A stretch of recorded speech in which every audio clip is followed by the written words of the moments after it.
लोभश्चेदगुणेन किं पिशुनतायद्यस्ति किं पातकैः सत्यं चेत तपसा च किं शुचिमनो यद्यस्ति तीर्थेन किं सौजन्यं यदि किमबलेन महिमा यद्यस्ति किममण्डनैः तद्विद्या यदि किमधनैः अपयसो यद्यस्ति किममृत्युना।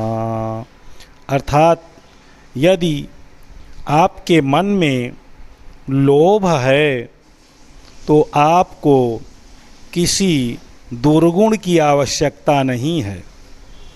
यह समझिए कि आपके मन में सबसे बड़े दुर्गुण ने स्थान पा लिया है। और यदि आप में पिशुनता है, पिशुनता का तात्पर्य हुआ चुगलखोरी, यदि आप में चुगलखोरी है, निंदा का भाव है, तो पाप की कोई आवश्यकता नहीं है, पाप करने की कोई आवश्यकता नहीं है, उसी से ही आप पाप के भागी बनते रहेंगे। और यदि आप में सत्य का भाव है तो तपस्या की कोई आवश्यकता नहीं है, सत्य आचरण के कारण ही आपके पास तप का संग्रह होता रहेगा।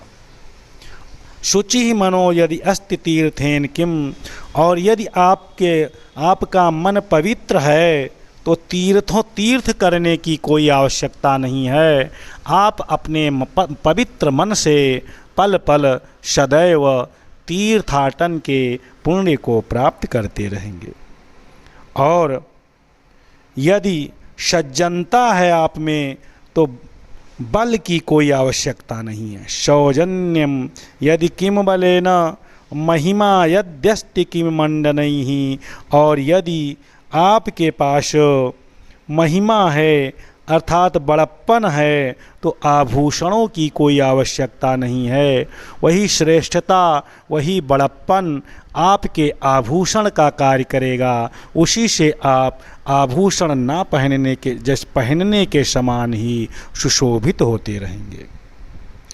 तद विद्या यदि किम धनैः सद्विद्या यदि किम धनैः, और यदि आपके पास सद्विद्या है अर्थात अच्छी विद्या है तो धन की कोई आवश्यकता नहीं है।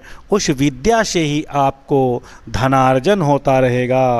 और अपयशो यद अस्ति किम मृत्युना, यदि आप अपयश के भागी बने हैं, कभी आपको अपयश प्राप्त होता है या अपयश मिल रहा है तो मृत्यु की कोई आवश्यकता नहीं है। अपयश होने के कारण यह समझें कि हमें मृत्यु की प्राप्ति हो गई है। हम जीवन को धारण करते हुए भी मरे हुए व्यक्ति के समान हैं।